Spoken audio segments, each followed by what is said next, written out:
Chapter 40. Paths of Shadow and Thorn.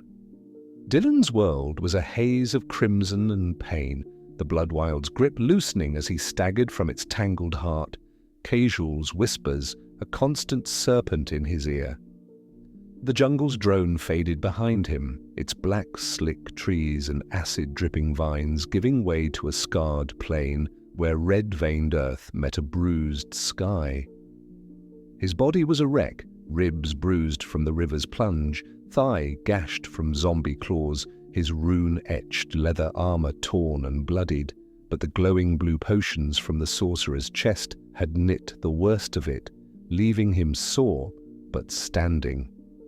Grave marrow hung heavy at his belt, its blade a dark promise he'd wielded too freely in the catacombs, its curse a faint itch he couldn't name, stirring visions of murder in his dreams.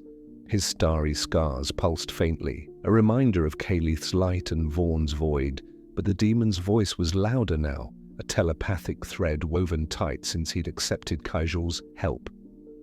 "You emerge unbroken, star vessel!"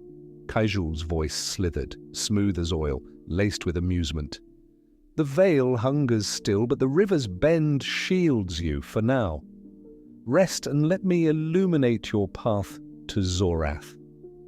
The mad wizard hides in the Stormspire's peaks, his world-walking secrets your ticket home. But the road forks, each branch a choice laced with peril and promise.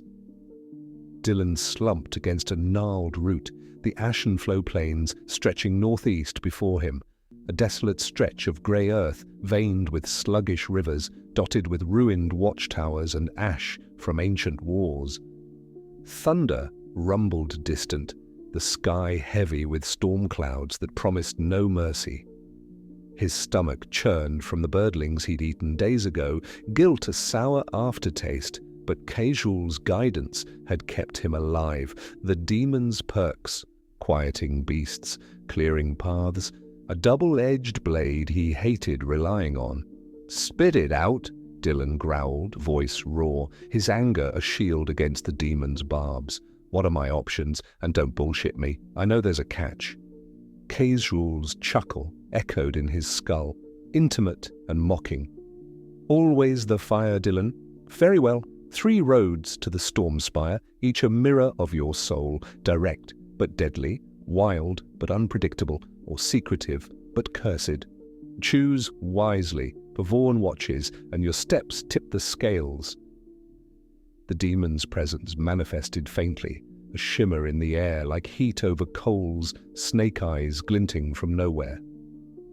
The most direct path lies northeast through the Ashenflow plains and Grey Crossing, a trade post plagued by raiders but swift, cross the sluggish Ashenflow River, skirt the central plains scarred by old battles, and climb into the Stormspire's foothills. Advantages: speed, fewer beasts, chance for supplies at Grey Crossing.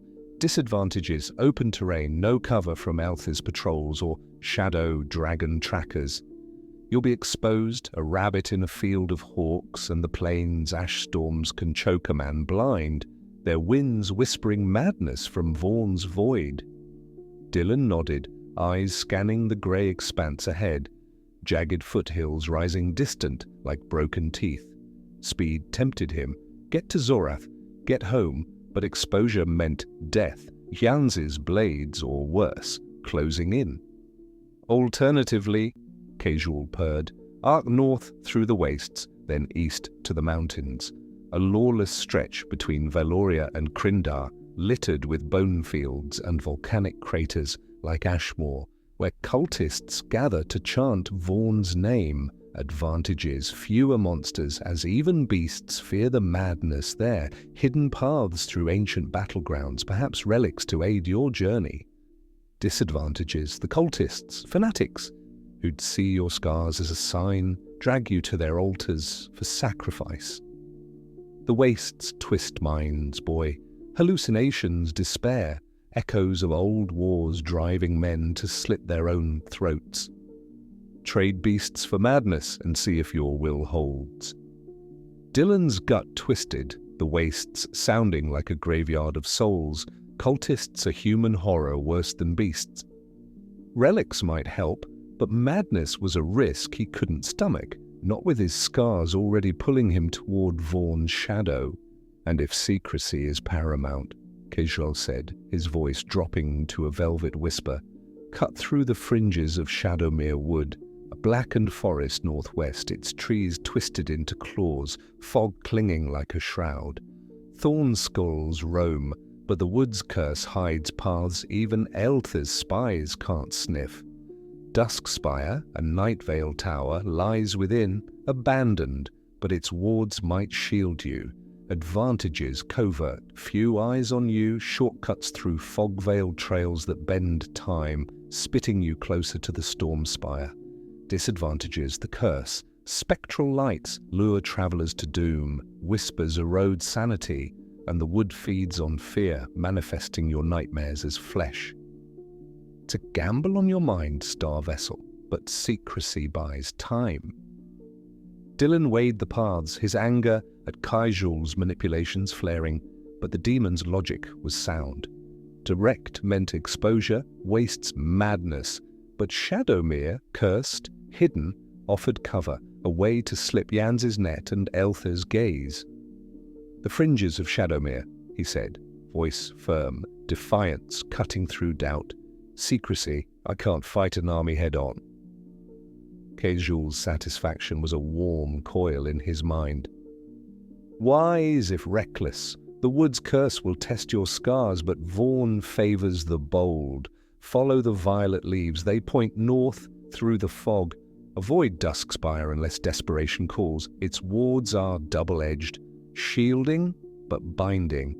And remember, our alliance whispers.